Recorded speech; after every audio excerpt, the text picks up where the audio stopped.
a motorcycle club with a drunken cartoon jester as its symbol, became one of Australia's most feared outlaw organizations. Founded in Sydney in 1969, the Finks Motorcycle Club transformed from a rebellious biker brotherhood into a powerful force linked to violent turf wars, high-profile shootings, legal battles, and organized crime. Their clashes with the Hells Angels, Coffin Cheaters, Bandidos, and later the Mongols reshaped Australia's outlaw biker landscape. Despite decades of police crackdowns, constitutional court fights, and some of the country's toughest anti-gang laws, the Finks repeatedly adapted, changed identities, and survived. This is the extraordinary story of the club that refused to disappear, and the Brotherhood behind the patch. The iconography of irony, the Wizard of Id, bung, and state-coded regalia. To really understand the Finks Motorcycle Club, you have to start with one of the strangest contradictions in outlaw biker culture. A brotherhood that has built a reputation for brutal violence chose to represent itself with a clumsy, beer-loving cartoon character. The Finks Motorcycle Club was founded in Sydney, New South Wales in 1969. Over the years, police rumors and biker folklore have sometimes claimed that the club started in Adelaide, South Australia. But historical records and academic research point to Sydney as the birthplace of the first chapter before the club gradually expanded across the country. The inspiration behind the club's name came from an unexpected place: Johnny Hart and Brant Parker's famous comic strip, The Wizard of Id. Throughout the comic, frustrated villagers often protest against their hot-headed ruler by shouting, "The king is a Fink." By dictionary definition, a Fink is someone who informs on others, breaks strikes, or betrays friends to the authorities. For an outlaw motorcycle club built on loyalty and silence, adopting that name was no accident. It was a deliberate joke aimed at mainstream society, a way of saying that the opinions and rules of the outside world meant absolutely nothing to them. The centerpiece of the Finks patch features Bung, the King's Court jester from the comic strip. He appears with a large nose, an obviously drunken expression, and a foaming mug of beer in his hand. While clubs like the Hells Angels rely on intimidating winged skulls, and groups like the Comancheros Project direct aggression through their symbols, the Finks chose something completely different.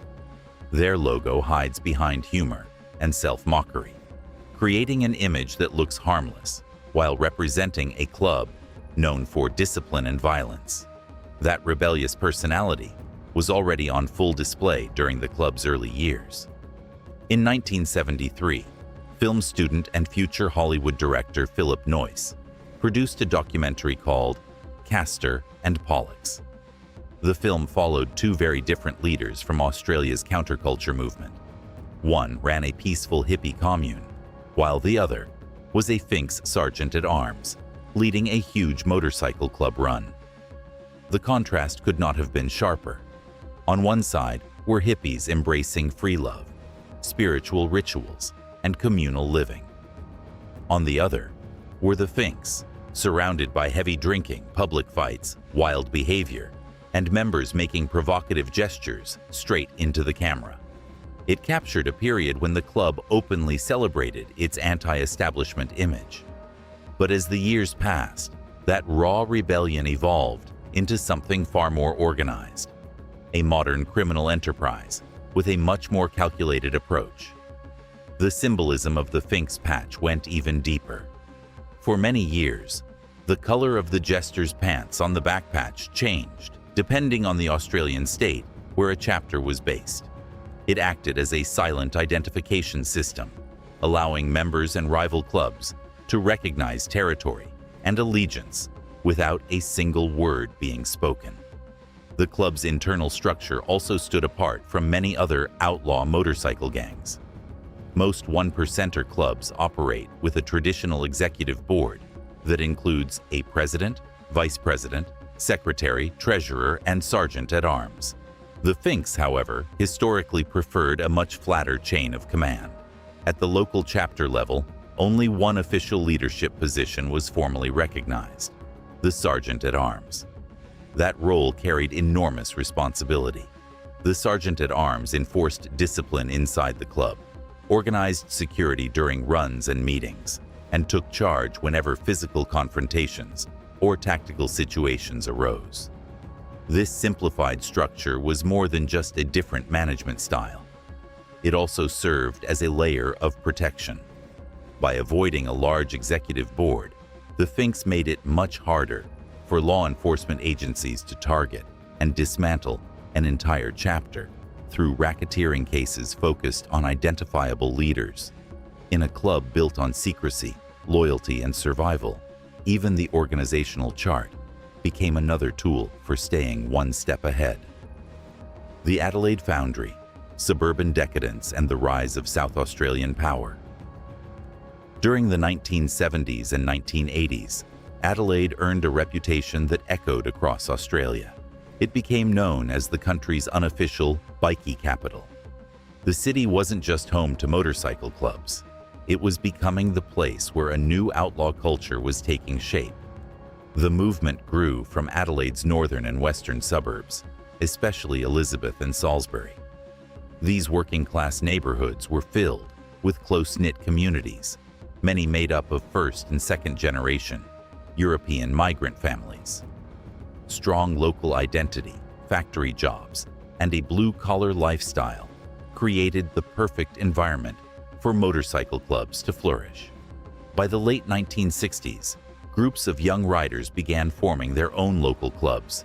They were united by a love of powerful motorcycles, a dislike for mainstream society, and weekends built around parties, drinking, and long rides. Two clubs stood out from the rest. The Elizabeth Motorcycle Club was made up mostly of riders from the northern suburb of Elizabeth. Their bond came from growing up in the same neighborhoods, sharing the same working-class background, and looking out for one another. Not far away, the Filthy Few Motorcycle Club established itself in Salisbury. Many of its members came from Dutch, Swiss, and Belgian families, and proudly embraced a lifestyle that rejected social expectations and conventional rules. At this stage, these clubs were not considered sophisticated criminal organizations. Police and politicians mostly saw them as noisy troublemakers, groups known for reckless riding, heavy drinking, street fights, and traffic offenses rather than organized crime. But that image began to change. Between 1970 and 1972, these local clubs started adopting the symbols, structure, and attitude of the American outlaw biker movement. Patches became more important, club hierarchy became stricter, and loyalty transformed into a code that defined every member. By the 1980s, Adelaide's biker scene went through a major transformation. Small local clubs began disappearing through a process known as patching over, where independent groups surrendered their original identity and joined larger, more powerful one-percenter organizations. One by one, local names were replaced by nationally and internationally recognized biker brands. It was during this period that the Finks expanded into South Australia. The club established a heavily fortified headquarters in the Adelaide suburb of Thebarton and quickly became one of the state's most influential outlaw groups. Its rise was anything but peaceful. The Finks became involved in violent territorial conflicts with the Hells Angels, while also pushing back against attempts by the International Bandidos MC to establish a permanent presence in South Australia. After years of confrontation throughout the late 1990s, the pressure became so intense that the Bandidos eventually abandoned their efforts to expand into the state, leaving the Finks as one of the dominant forces in the region. As outlaw clubs grew stronger, political pressure increased just as quickly. In 2008, the South Australian government introduced the Serious and Organised Crime Control Act, better known as the SOCC Act. The legislation gave the executive government sweeping powers designed to break apart biker organizations. Under Section 10, the Attorney General could officially declare a group to be a criminal organization.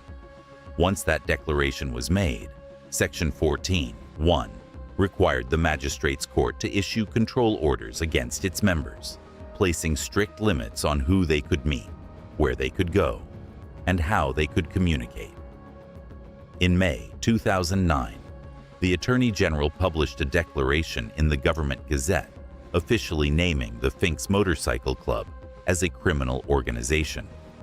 Rather than accept the decision, the club launched one of the most significant constitutional challenges in Australian legal history. The case, South Australia versus Totani, 2010, eventually reached the High Court of Australia. The High Court delivered a landmark ruling, declaring Section 14(1) unconstitutional. The judges concluded that forcing magistrates to issue control orders solely because of an executive declaration, without making their own independent findings of fact, undermined the integrity of the judiciary and effectively turned the courts into rubber stamps for the government. For the Finks, it was a major legal victory. But it did not end the campaign against the club. Instead, it delayed a legislative push that would continue for years and eventually force the organization to rethink how it operated and protected itself. The Battle of Royal Pines, the Gold Coast as a crucible of war. While South Australia became the club's courtroom battlefield, Queensland's Gold Coast became the stage for its most infamous outbreak of violence. With its booming tourism industry, packed nightlife, and rapidly growing population, the Gold Coast offered enormous opportunities for outlaw motorcycle clubs, competing for control of drug distribution, security businesses, and extortion networks. For years, tensions between the Finks and the Hells Angels had been building. Personal grudges, territorial disputes, and the defection of prominent members created an increasingly dangerous rivalry. Everything erupted on the evening of March 18, 2006.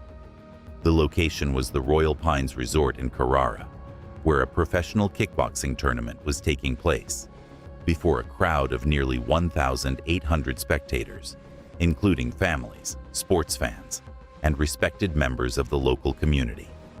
The violence that followed would become known as the Ballroom Blitz. The incident destroyed the public belief that biker gang wars happened only inside isolated clubhouses or abandoned industrial areas. Instead, it showed that deadly conflict could explode in the middle of a crowded public event without warning. The attack also highlighted the reputation of key Finks enforcers, particularly Shane Bowden and Nicholas "The Knife" Forbes, whose names became closely associated with the club's violent image. But the consequences reached far beyond that single night. The man who was shot, Christopher Wayne Hudson, had once been a Finks member before patching over to the Hells Angels, a move that the Finks viewed as the ultimate betrayal. The gunshots that struck Hudson in the jaw and back were widely seen as a direct act of revenge for that defection. Hudson survived. However, his mental state and behavior reportedly deteriorated rapidly afterward.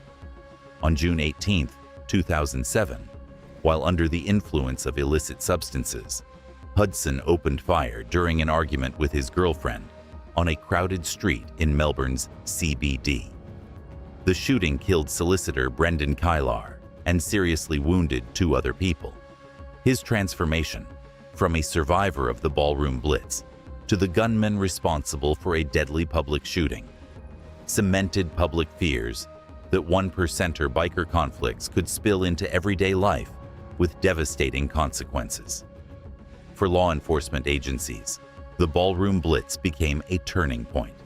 The incident exposed the limitations of traditional reactive policing and accelerated a major shift toward tougher anti-association laws, consorting legislation, and more aggressive strategies aimed at dismantling outlaw motorcycle clubs across Queensland and Australia's eastern states.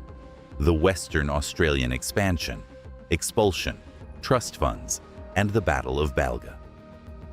In 2008, the Finks Motorcycle Club made one of the boldest moves in its history, pushing across the Nullarbor Plain and establishing a presence in Western Australia. This wasn't a routine expansion or a planned growth strategy. It was born out of a bitter internal conflict that shook Perth's most powerful local outlaw club, the Coffin Cheaters. At the center of the story was Troy Desmond Mercanti, a towering and well-known figure who held the position of National Sergeant at Arms for the Coffin Cheaters. Late in 2007, Mercanti brutally assaulted a senior Comancheros member in Perth. The attack disturbed fragile alliances within Australia's outlaw underworld, but an even bigger problem soon surfaced. It was discovered that Mercanti had been conducting unauthorized business with Finks members on the East Coast, directly violating the Coffin Cheaters' own constitution. What followed would ignite one of Western Australia's most personal biker wars. The trust fund stolen by Tammy Kingdon was never an ordinary bank account. It had been created by the Coffin Cheaters to provide financial support for the daughters of Mark Chabrier, a coffin cheater who was shot dead in 1998, and Richard Vickers, a deceased associate of the club. As the sole trustee, Kingdon gradually transferred money out of the fund and used it to purchase a property in Balga. Almost immediately, that property was transformed into the Finks' first fortified clubhouse in Western Australia. The court proceedings that followed revealed a far more complicated picture than simple theft. Kingdon's defense lawyer, Stephen Sharefs, presented evidence describing a deeply abusive 15-year relationship with Mercanti. During that time, she suffered repeated violence, including injuries so severe that one assault left her with a fractured eye socket. Psychological experts told the court that Kingdon suffered from dependent personality disorder and depressive anxiety. According to the assessments, she had become emotionally dependent on Mercanti and felt unable to question his financial instructions. She transferred the money and signed banking documents while trying to satisfy an abusive partner, reportedly unaware that the Balga property was being converted into a heavily secured Finks clubhouse. Although she received a 2-year suspended sentence, her legal appeals were unsuccessful. The Court of Appeal ruled that her actions permanently deprived the grieving families and their daughters of money that had been set aside for their future. Within outlaw biker culture, taking money intended for the children of deceased members crossed a line that many considered unforgivable. What had started as a territorial rivalry quickly became a deeply personal blood feud. Violence followed almost immediately. In October 2008, soon after the Balga clubhouse opened, Mercanti and several Finks members were targeted in a drive-by shooting in Woolloomooloo. Finks member Stephen Wallace was shot in the chest, while Mercanti escaped with injuries to his hand and leg. But the conflict was far from over. On October 3, 2010, tensions exploded at the Kwinana Motorplex during the Harley Street bike drags. Thousands of spectators watched as a large group of Coffin Cheaters confronted a much smaller group of Finks members. Within moments, the scene turned into a violent melee involving baseball bats, iron bars, knives, and firearms. The Finks suffered devastating injuries. Stephen Wallace was stabbed, shot, and lost 3 fingers during the attack. David Maripodi was shot directly in the knee. Finks nominee Troy Smith was beaten so severely that he suffered permanent head injuries. Despite the brutality, the club remained loyal to its long-standing anti-informer code. When detectives questioned the injured members, they refused to identify their attackers or assist the investigation in any way. That silence came with a heavy price. Using Western Australia's powerful anti-organized crime laws, authorities sentenced 5 Finks members, including Clovis Chikonga, Tristan Roger Albury, and Stephen Wallace, to 2 years in prison simply for refusing to answer questions from the Australian Crime Commission. With several key enforcers behind bars and Mercanti serving a separate sentence for domestic violence and assault. The Finks Western Australian chapter was left badly weakened and surrounded by hostile rivals. Legislative warfare, the VLAD Act, secret intelligence, and the Grand Patchover of 2013. By 2013, public patience with open biker violence had reached its breaking point. After a major fight involving the Bandidos and rival associates erupted in Broadbeach's busy restaurant district, Queensland's newly elected Liberal National Party government, led by Premier Campbell Newman, decided to introduce what many considered the toughest anti-bikie legislation Australia had ever seen. The law became known as the Vicious Lawless Association Disestablishment Act 2013, or simply the VLAD Act. The confrontation that pushed the government into action began at the Aura Restaurant and Tapas Bar on Surf Parade in Broadbeach. Jacques Temo, a senior Bandidos figure, arrived with around 30 fully patched members to confront Finks member Jason Trouchet. The situation spiraled out of control almost instantly. Tables crashed to the floor, frightened diners ran for fire exits, and the restaurant descended into chaos. Amid the panic, waitress Sarah Louise Page acted without hesitation. She quickly collected knives and forks from the tables, preventing them from being used as weapons during the confrontation. Even after police intervened, tensions remained dangerously high. Later that night, groups of bickies gathered outside Southport Police Station, openly demanding the release of detained associates. The spectacle shocked local residents. Member of Parliament John Paul Langbroek described the situation by saying, "The city was standing on the edge of anarchy." But while politicians prepared new laws, the Finks were preparing a very different response. What happened next became the largest motorcycle club patchover in Australian history. Members removed the famous bung patch that had represented the Finks for decades and replaced it with the black and white colors of the Mongols. The move was far more than a simple name change. It exploited a major legal loophole. Queensland police had spent years building extensive intelligence files and legal cases against one specific declared organization, the Finks Motorcycle Club.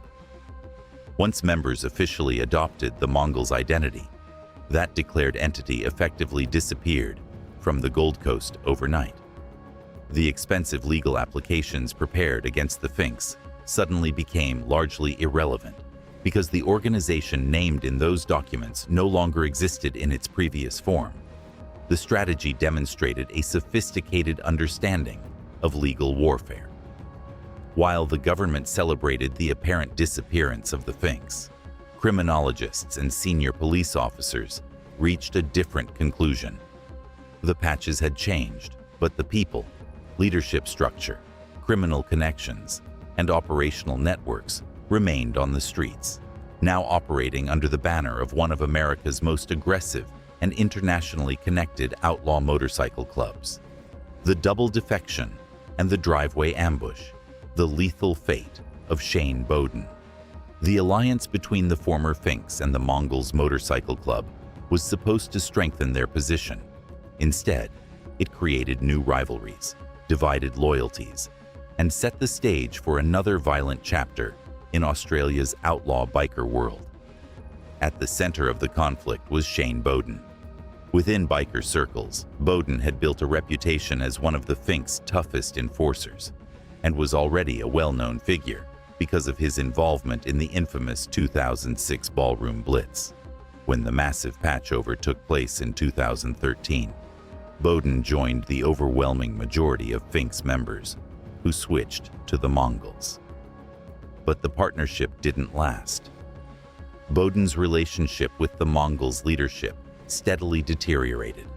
His explosive temper and willingness to use violence repeatedly created internal problems, and after he brutally assaulted another Mongols member, the club expelled him in bad standing, the most serious form of expulsion recognized in outlaw motorcycle culture. For a senior biker, that label carried consequences far beyond losing a patch.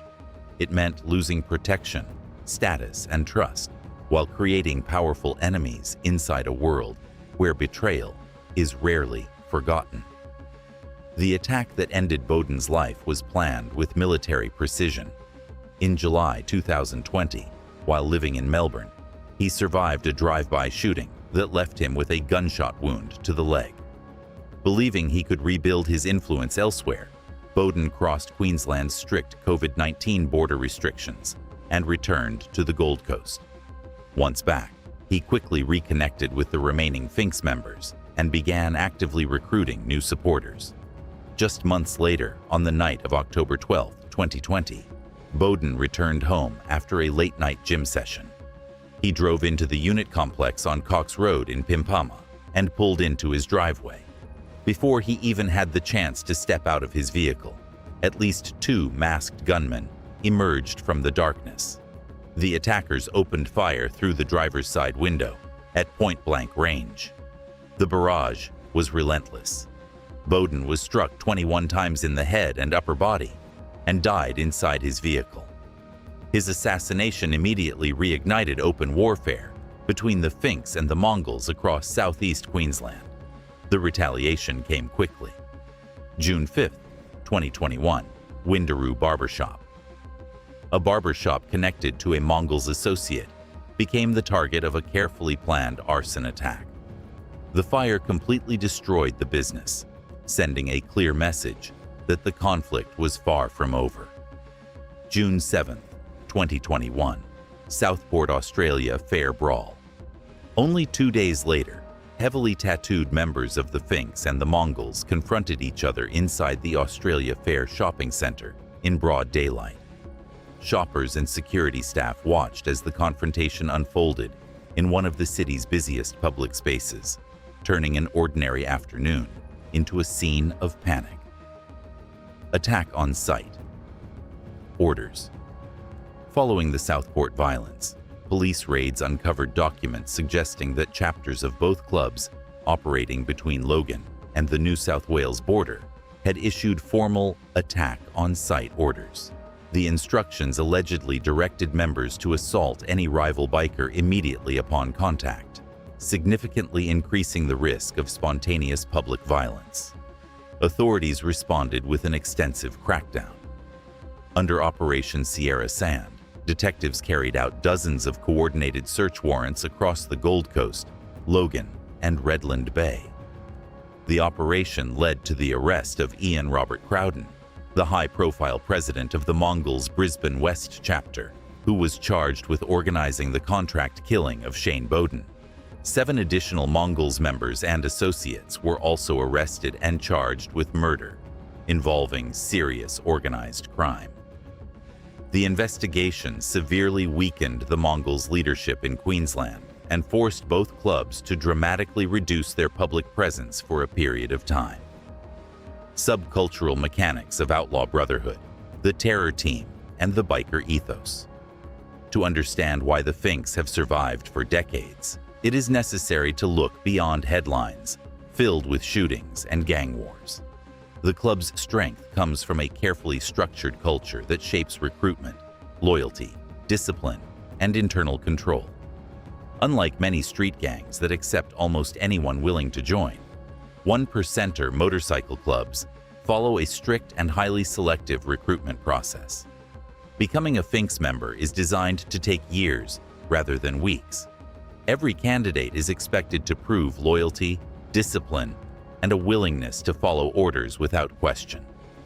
During the nominee stage, the Australian equivalent of the American prospect period, the recruit is placed under the supervision of a fully patched member who acts as both mentor and disciplinarian. The nominee performs routine duties, guards clubhouses, handles basic tasks, and spends months demonstrating complete obedience before earning greater trust. Popular culture often suggests that people join outlaw clubs for easy money through illegal activities. Criminological research paints a different picture. For many recruits, the strongest attraction is the promise of brotherhood, identity, loyalty, and belonging. The culture appeals particularly to men who feel socially isolated, economically marginalized, or disconnected from positive male support networks in everyday life. Within that structure, some members rise even further. Those who consistently demonstrate absolute loyalty and exceptional capacity for violence have historically been selected for an elite enforcement group known as the Terror Team. The Terror Team served as the club's frontline unit. Its members were responsible for intimidating rival clubs, collecting major debts connected to drug syndicates, and carrying out retaliatory operations considered too dangerous for ordinary members. Their image was designed to create fear before a single word was spoken.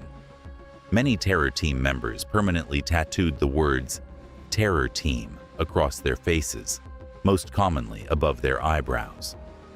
The tattoo served two powerful purposes. First, it acted as psychological warfare. The visible branding immediately projected intimidation toward rivals, business targets, and even ordinary civilians, often making threats effective without the need to display or use firearms. Second, it represented total commitment. A person with Terror Team tattooed across his forehead could never easily return to a conventional office job or working-class career. The tattoo became a permanent declaration that his future depended entirely on his position within the outlaw brotherhood. One of the most recognizable examples of this culture is Dylan Jessen. The young Finks member became widely known because the words "Terror Team" were prominently tattooed across his forehead. Police later raided his Adelaide home and discovered an unregistered pistol with identifying markings removed. During the search, his girlfriend, Jamie Renee Noble, attempted to hide the loaded firearm by concealing it down the front of her underpants. Court proceedings revealed another layer to the story. Jessen told the court he had obtained the weapon for self-defense after detectives warned him that the Hells Angels were actively planning to assassinate him following a series of retaliatory arson attacks. His lawyer argued emotionally that Jessen was trying to leave the club and even planned to remove his facial tattoos for the sake of his child. Prosecutors challenged that argument.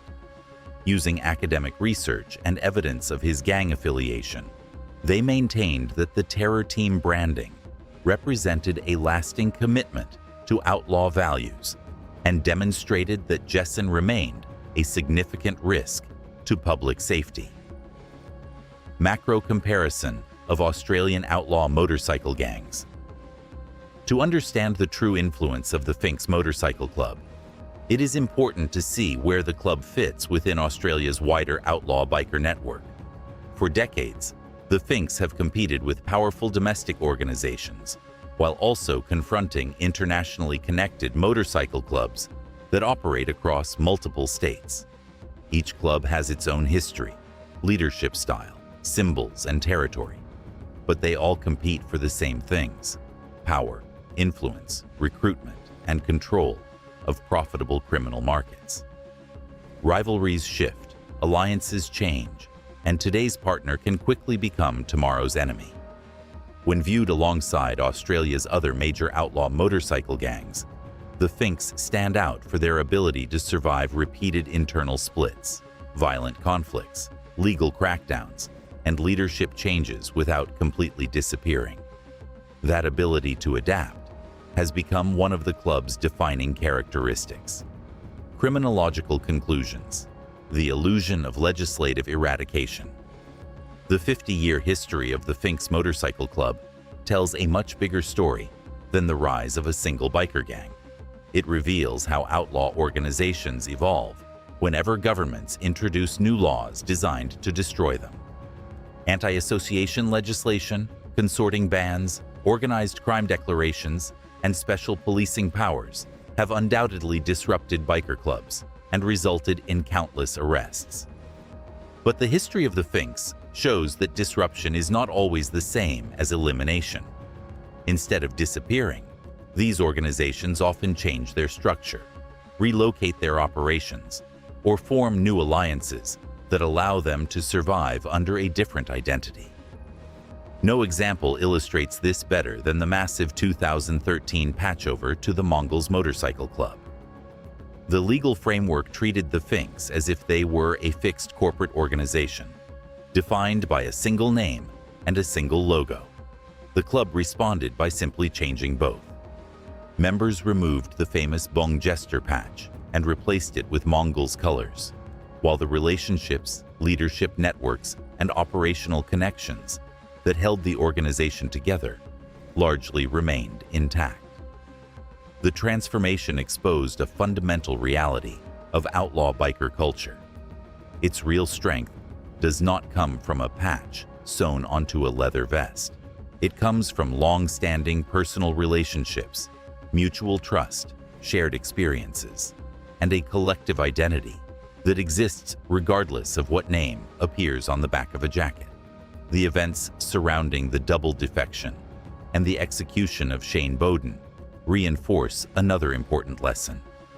Violence inside the outlaw world is often driven by personal loyalty rather than business strategy. Betrayals, damaged reputations, territorial pride, and recruitment disputes regularly outweigh commercial interests, producing public shootings, assaults, and revenge attacks that can erupt without warning.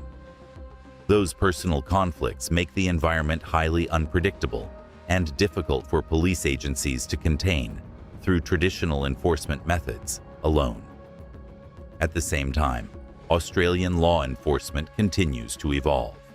Authorities now rely on advanced digital surveillance, unexplained wealth investigations, intelligence-led policing, and strengthened border control measures to target organized crime networks with greater precision than ever before. Yet the Finks have repeatedly shown an ability to adjust whenever pressure increases.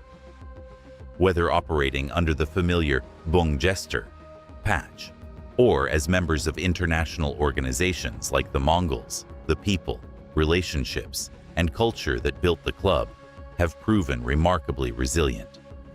And that may be the most important takeaway of all. The story of the Finks Motorcycle Club is not simply about motorcycles, patches, or outlaw mythology. It is the story of an organization that has spent decades adapting to police operations, surviving internal wars, reshaping its identity, and remaining a significant force within Australia's outlaw biker landscape.